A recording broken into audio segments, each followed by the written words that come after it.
Esa cámara me da 9 planos. Que necesitos que mire O sea, allá, no si necesitamos ya está. ninguna Bueno, sola. ¿quién va a mirar para ver cómo estamos transmitiendo ya? Y se miran los planos acá. Ya estamos transmitiendo. Sí. Listo. Luces. Luces. Préndeme esa. Que sí están transmitiendo ya. Necesitamos que nos avisen cómo está transmitiendo.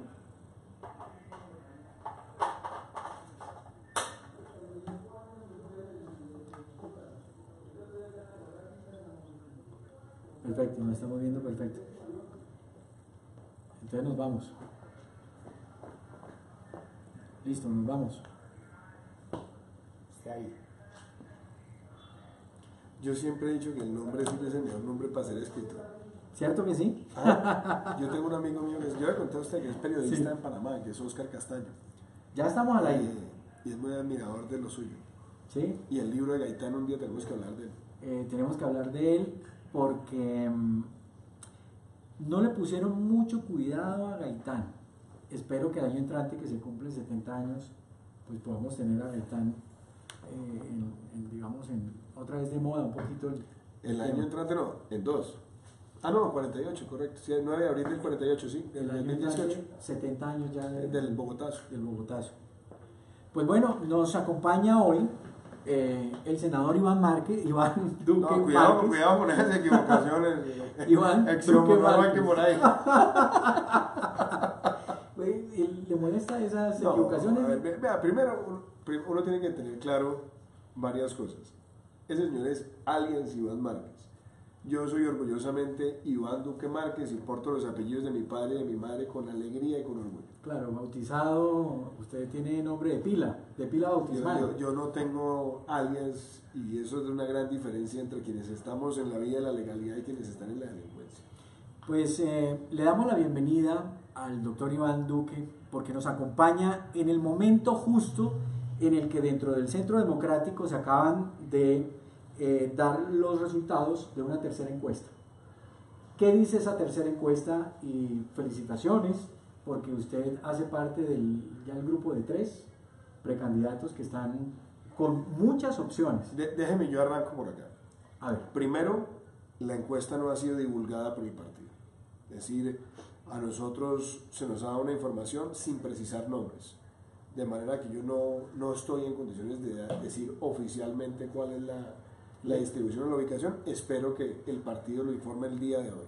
bueno, le digo que Oficialmente. Lo digo por rigor y por respeto a las instituciones. le agradezco mucho esa precisión, pero digamos que ya algunos medios registran que hay 3 precandidatos ya seleccionados, que es usted, el doctor Carlos Holmes Trujillo y Rafael Nieto Loaiza.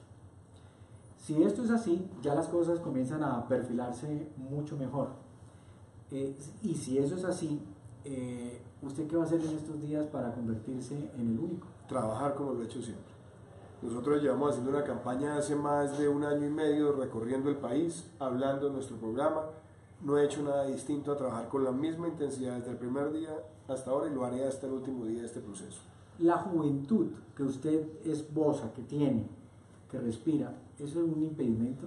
Usted tiene 41 años. Al ¿verdad? contrario, Exiomo, yo creo que es una gran fortaleza y déjeme empezar por esto. Colombia es un país donde el 73% de la población es menor de 45 años. Entonces tengo una identidad con esa generación. Y tengo una identidad porque es una generación que quiere gobernar para todos. Es una generación que quiere ver la política distinta, que quiere derrotar el clientelismo, la politiquería, que no está pendiente de esos debates anacrónicos de la izquierda y la derecha, sino que quiere mirar para adelante, que quiere invertir en ciencia y tecnología, que quiere ver lo ambiental como parte de la transformación de la sociedad, que sueña con la legalidad donde el que la haga la pague, donde la ley se cumpla.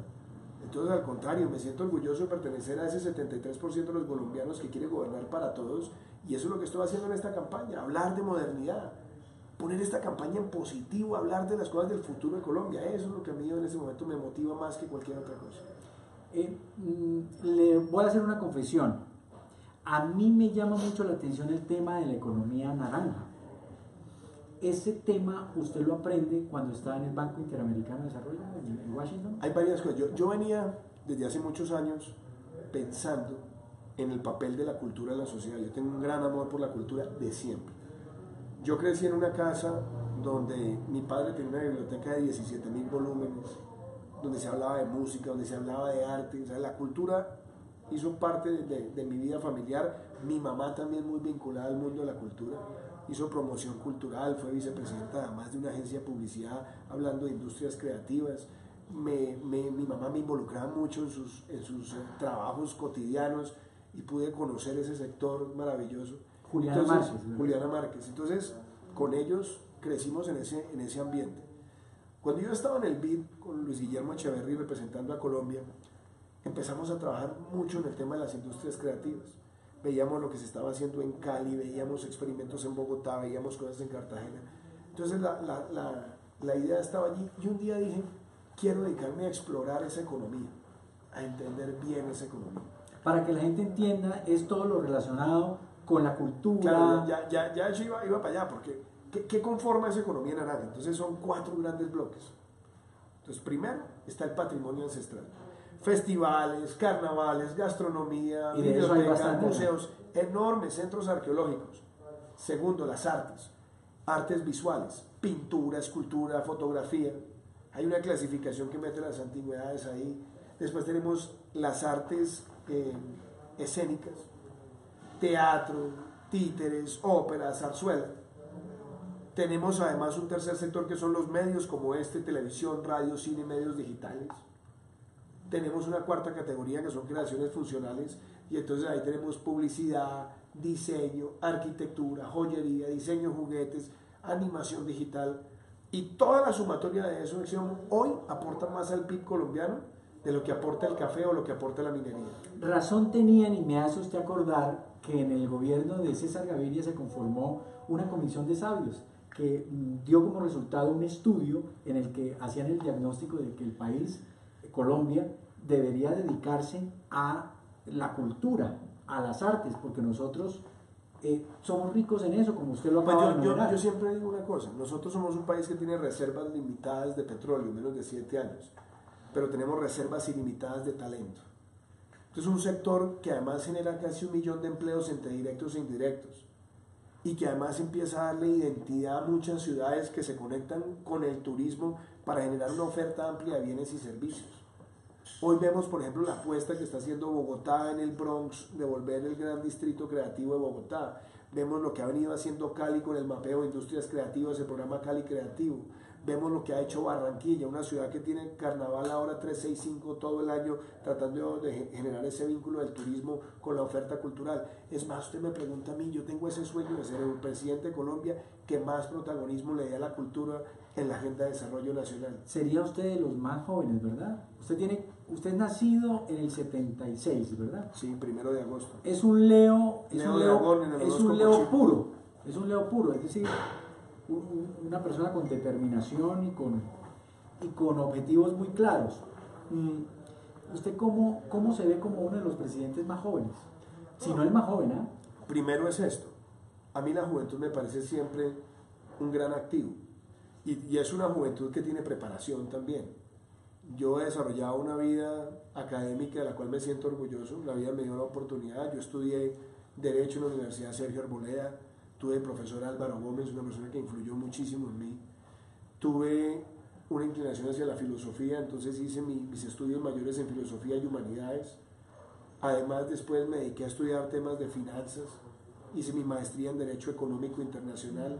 Después me metí a los temas de administración pública, saqué una maestría. Hice varios estudios en Boston relacionados con la promoción de capital de riesgo, el fomento al emprendimiento, la negociación estratégica. Y llevo 14 o 15 años como columnista en temas económicos en Portafolio y en otros medios. He publicado 4 libros, 3 libros de economía. Hábleme de Maquiavelo, por ejemplo.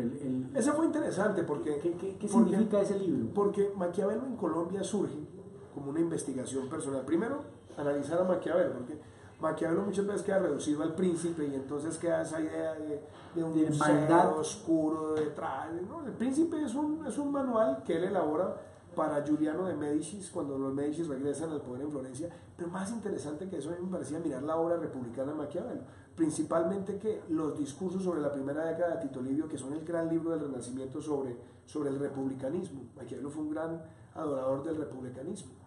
Y fuera de eso, Maquiavelo tenía otras obras maravillosas. Estaba La Mandrágora, que era una especie de comedia. Tenía El Asno de Oro, que era una manera de aproximar el ejercicio del poder. Tenía La Vida de Castruccio Castraciani, Historias Florentinas, y El Arte de la Guerra, que es uno de los libros que también es una especie de obra de teatro donde está hablando sobre cómo deben ser las milicias en las repúblicas italianas. Todo eso es lo que entré, y lo que busqué fue qué se ha escrito sobre Maquiavelo en Colombia. Entonces había un estudio mío sobre la obra, sobre lo que él representaba, sobre ese Maquiavelo incomprendido, y después mirar que habían escrito personas de distintas ideologías. Entonces encontré textos de gente, de conservadores, liberales, comunistas, además, frailes, dominicos. A Maquiavelo le pasa lo de Gaitán, que ahora resulta que todos lo citan y todos lo admiran, ¿no? Pues es que, mire, por ejemplo, Gaitán es una persona que lo han terminado desfigurando, porque Gaitán, hay quienes quieren ubicar a Gaitán era como un gran demagogo, o como un hombre de extremas, como un gran sectario. No, Gaitán era un genuino liberal de la época. Su papá admiraba a Gaitán. Mi abuelo, además, mi papá tenía 10 años cuando se da el Bogotazo. Sí. Pero mi abuelo era gaitanista, mi abuelo le gustaba Gaitán. Iván Duque Márquez, su padre. Iván Duque Escobar, mi padre, y mi abuelo Abdón Duque Villegas, mi abuelo era gaitanista. Pero entonces, ¿qué pasaba en esa época? Por ejemplo, Gaitán, en la plataforma del Colón, en su momento hizo una gran diferenciación de lo que era el Partido Liberal en esa época, y él decía, el Partido Liberal es el intérprete de las fuerzas universales de la historia que concibe la sociedad como una entidad orgánica en permanente producción, mejoramiento y avance en todos los órdenes de la actividad humana. Era una definición de un partido bastante propicio para su momento, muy preocupado en los temas sociales. Era una gran obsesión de él por los temas sociales, y de hecho influyó mucho en lo que fueron las reformas sociales del 36 en el gobierno de López Pumarejo. Pero la vida de Gaitán quedó trunca. Gaitán no fue un buen administrador. Su paso por la alcaldía de Bogotá fue un desastre, fue controversial, lo aporrió mucho. Su paso por el Ministerio de Educación también tuvo muchas fracturas con los docentes de la época. Su paso por el ministerio, cuando estuvo en esa pequeña transición en el Ministerio de Gobierno, Gaitán era un hombre que tenía era muy agresivo, inclusive con sus contendores, y eso le pasó la factura. Pero era una persona que estaba generando un gran diálogo en ese momento, y le llegaba mucho a las clases trabajadoras, pero él nunca fue un adorador del comunismo como lo han tratado de desfigurar. Demuestra usted con todo lo que habla del Renacimiento, Maquiavelo, y ahora con Gaitán en los 40, un gran conocimiento. Es como diría el señor Fernando Londoño, usted, y me disculpa, lo voy a citar, un mozalbete inteligentón, doctor Duque. Vea, yo le voy a decir una cosa. Primero, yo por el doctor Londoño he tenido siempre el respeto y lo tendré siempre. Y yo no reconozco enemigos en el Centro Democrático. Cuando a mí me dijo alguien por provocarme, a usted le da miedo que le digan mozalbete, yo le dije, mire, mozalbete tiene una definición, y es, dícese de persona joven con independencia de pensamiento. Yo soy una persona independiente de pensamiento. Yo nunca he sido una persona sectaria, ni he sido una persona de odios.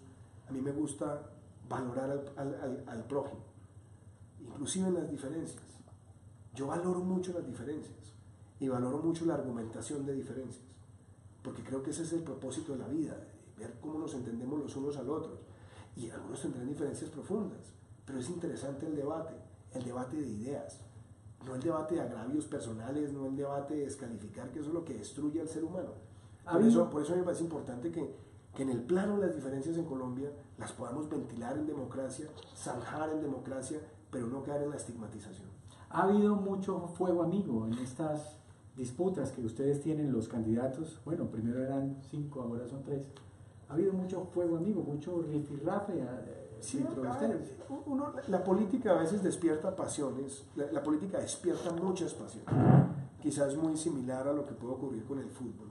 Y obviamente hay barras bravas, hay personas que asumen esto como si fuera un antagonismo de vida.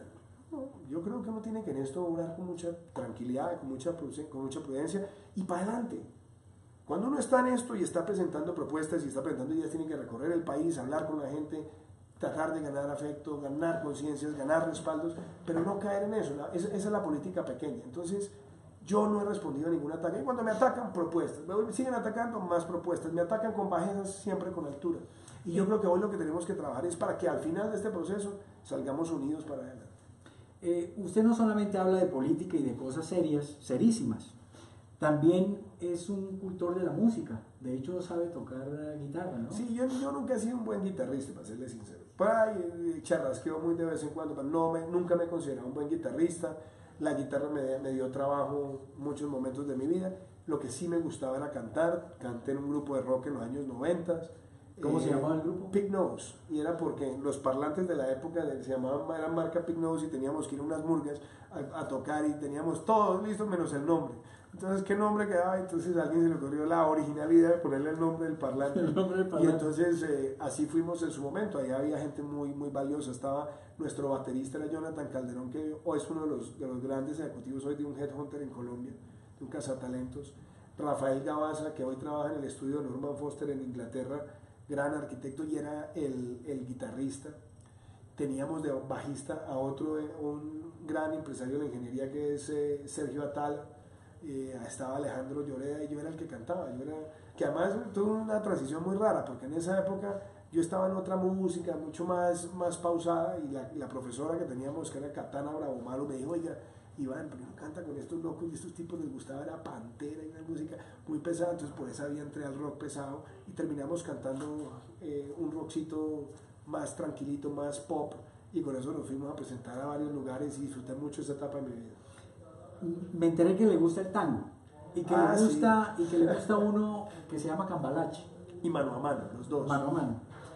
Me llama la atención Cambalache porque pues representa o describe perfectamente todo el mal momento en que estamos viviendo.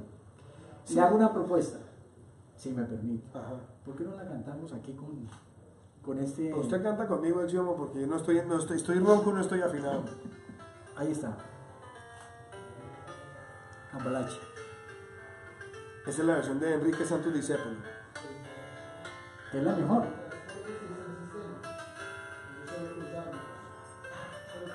Usted va a cantar, ¿no? Sí. Allá arrancamos mal. Arrancamos mal. Que el mundo fue y será una porquería. Eso, afinémonos otra vez. Vamos con la entrada.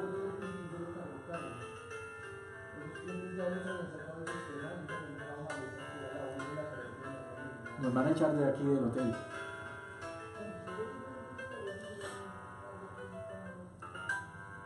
Que el mundo fue y será una porquería, ya lo sé. En el 506 y en el 2000 también, que siempre ha habido chorros, maquiavelos y estafados, contentos y amargados, valores y doblez. Pero que el siglo XX es un despliegue de maldad insolente, ya no hay quien lo niegue. Vivimos redoblados en un merengue y en el mismo lodo, todos manoseados. Hoy resulta que lo mismo ser derecho que traidor, ignorante, sabio, chorro, generoso, estafador. Todo es igual, nada es mejor, lo mismo un burro que un gran profesor. No hay aplazados ni escalafón, los inmorales nos han igualado. ¿Y cómo nos han igualado los inmorales? Si uno vive en la impostura y otro triunfa en su ambición, da lo mismo que sea cura, colchonero, rey de basto, cara dura o polizón. Mis respetos. Además que lo canta con ese dejo porteño y toda la cosa, ¿no? Pues es que miren, en mi casa eso era casi religioso, porque mi abuelo era un fanático de los tangos. A mi abuelo le tocó la muerte de Gardel en Medellín, que ahora le cuento una anécdota. Mi abuela Carolina Escobar le encantaba usar su sombrero así de ala ancha, y usaba además su tabaco con filtro en esa época, guantes, y era todo un Medellín que tenía ese amor tanguero, y les tocó ver a Gardel en varias oportunidades, y mi papá heredó ese gusto, En mi casa había diccionario de lunfardo, entonces hablábamos a veces. Y después mi papá me enseñó a leer a Borges. Y Borges tenía un cuento maravilloso que se llama El hombre de la esquina rosada. A usted que le gusta escribir, ese cuento es maravilloso porque es ese Buenos Aires con esa carga emocional, esa frase del Santos Discépolo que dice: el tango es un pensamiento triste que se baila, y todas esas cosas que ocurrían en el mundo tanguero. Entonces crecimos con esa afición y habíamos tangos, a mi papá le encantaba la comparsita, mano a mano, y entonces se cantaba, se disfrutaba. Y usted me hizo acordarme una anécdota muy famosa, un alcalde de Medellín, que era Evelio Ramírez. Y Evelio, en algún viaje a Buenos Aires, iba en un avión y al lado iba un argentino. Entonces el argentino lo mira así de reojo, mira como a la distancia y le dice: che, ¿vos de dónde sos? Y entonces él se voltea y le dice: hombre, yo soy de Medellín. Y entonces el argentino dice: ah, Medellín, ese pueblito donde murió Gardel. Y él le dice: ¿cuál Gardel? Excelente. Claro, ese pueblito además se tocaron las fibras de las emociones, porque pues Medellín el tango ha sido algo muy, muy valioso, muy importante. ¿En qué momento, siendo usted un tipo tan dicharachero, tan lleno de humor, tan inteligente, se le ocurre irse por el lado de la política y por el lado fundamentalmente de la actividad legislativa?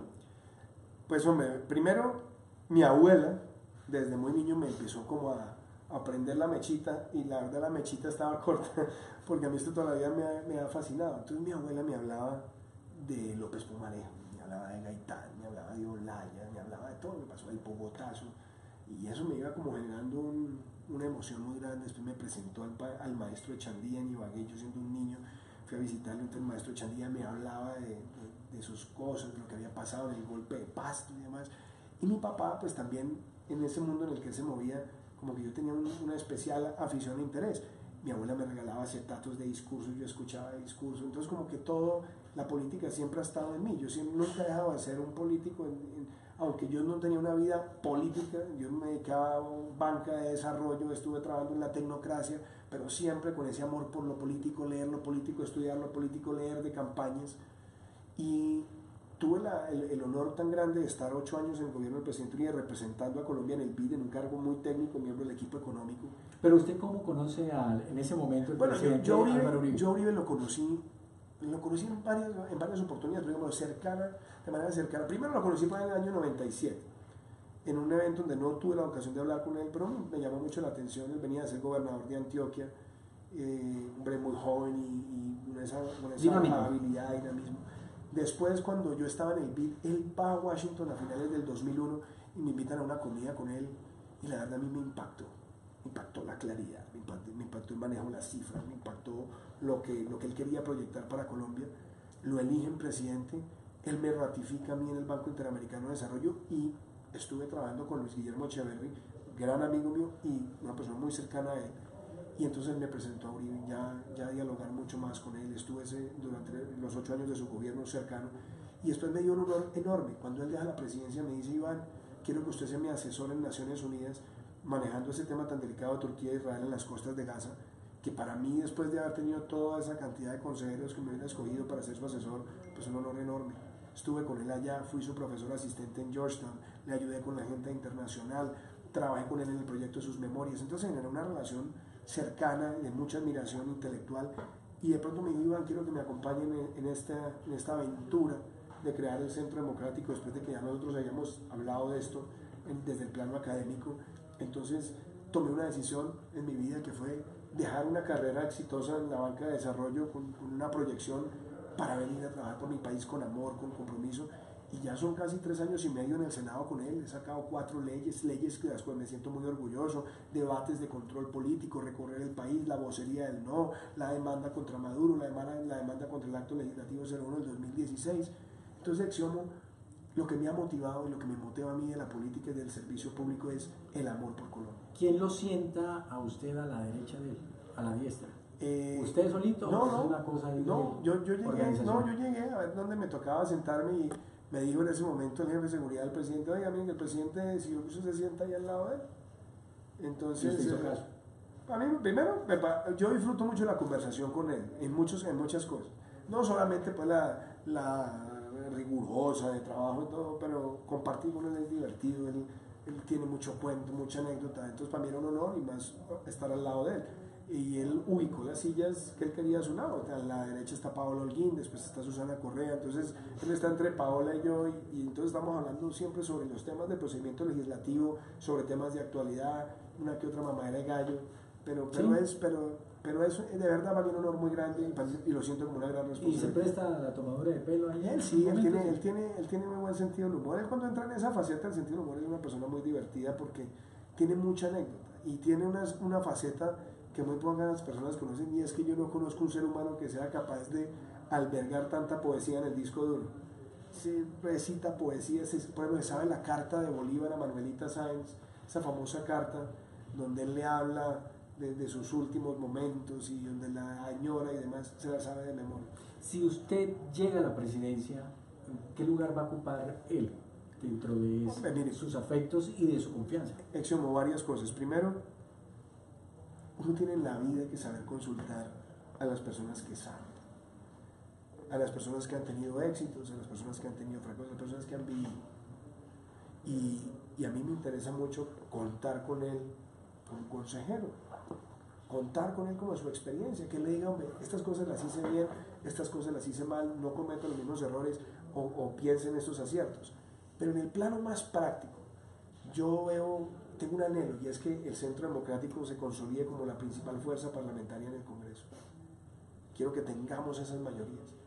Y yo me sueño ser presidente de la República y tener en el presidente del Congreso al líder de la bancada de gobierno en el primer año, y que sea Álvaro Uribe, para que mancomunadamente, en equipo, saquemos adelante una gran agenda de reformas que Colombia necesita. Eso me parece espectacular, porque además él tiene liderazgo y genera respeto, aún de sus contradictores. Una persona de sus calidades presidente del Congreso para una agenda de reformas sería un gran éxito para Colombia. Los críticos actuales dicen, y los analistas dicen, que el país necesita reconciliarse, que está muy radicalizado. ¿Usted cómo va a hacer para reconciliar ese país? Empecemos por la causa. Es que cuando usted tiene un presidente que dice Colombia tiene amigos y enemigos de la paz, a mí me parece que eso es insultante, porque este es un país de gente de bien. Aquí todos queremos la paz, y si hay reparos, lo que ha debido hacer el presidente es ayudar a construir las bases de una identidad nacional para poder negociar con los violentos, pero eso no lo quiso hacer el presidente. Y la prueba de ello son toda la serie de privilegios y canonjías que le entregaron a la guerrilla de las FARC y lo que ellos le han devuelto al país. Ha pasado un año, no se sabe la información de los niños, no se sabe la información de la plata, no se sabe la información de las armas, no se sabe la información de los secuestrados que están desaparecidos, no se sabe muchísimas cosas en relación con el narcotráfico, y ya tienen curules, ya aspiran a la presidencia sin haber cumplido sus penas, sin haber reparado a las víctimas, sin haber dicho toda la verdad. Entonces, esa es la demostración de cuando las cosas se hacen mal. Yo creo que la labor de un presidente es, claro, tener una agenda, tener una visión de país, pero un presidente también debe estar pensando para todos, debe gobernar para todos, y eso implica que habrá temas donde habrá diferencias quizás irreconciliables, pero su principal tarea es buscar las cosas que unen al país. El próximo gobierno va a ser un gobierno de 4 años, pero tenemos que ir pensando en el mediano y largo plazo para dónde queremos que vaya la política educativa, para dónde queremos que vaya la política de salud, cómo queremos terminar la agenda de infraestructura, qué queremos para la de ciencia y tecnología. Nosotros no podemos volver a esas cosas del pasado, donde pasaban los gobiernos y llegaban con un rastrillo a acabar lo del otro. No, gobiernos de 4 años tienen que servir para ejecutar políticas de Estado y sembrar políticas de Estado y liderar a los colombianos en acuerdos también. Colombia puede perfectamente hacer un gran acuerdo sobre la educación, sobre la reforma a la salud, sobre la infraestructura, y seguramente habrá temas donde no nos podamos encontrar, pero esas diferencias se tienen que ventilar en democracia, con las mayorías parlamentarias o con las mayorías de las urnas cuando corresponda. ¿Qué destaca de sus dos contendores que actualmente quedan dentro del Centro Democrático disputándose la representación única? Por ejemplo, del doctor Carlos Holmes Trujillo. Una persona muy valiosa. Yo creo que los dos son personas que tienen sus habilidades. Carlos es una persona que tiene una gran trayectoria, una persona que ha visto muchas cosas a lo largo de su vida. ¿Lo tendría allí con usted? Claro, y desde luego. Es que nosotros debemos buscar trabajar en equipo, pero obviamente también en equipo que se amplíe. El doctor Nieto lo ha hecho. Yo creo que Rafael ha sido un gran columnista, una persona que ha analizado teóricamente muchos temas del país y también eso le genera a él un gran valor. Pues bueno, nos encanta haberlo tenido aquí hoy en De Frente. Esta es su casa.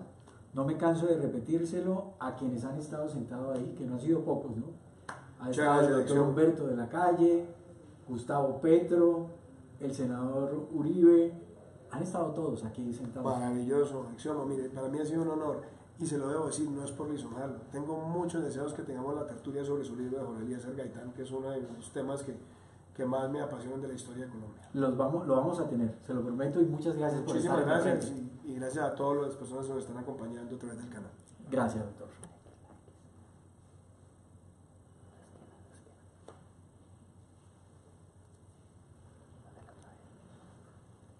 Muchas gracias, Exiomo, qué honor. Chévere, muchas gracias por venir, ¿no? Aquí estamos permanentemente. Ahí cantamos y todo, vean. ¿Desentonamos mucho o no? No, perfecto. Perfecto, ¿verdad? Falta un buen piano. Da lo mismo que ¿Ya? ese chorro colchonero. ¿Salimos? Me va a Ya tocar está, duro. fuera. Perfecto, fueron 25 minutos.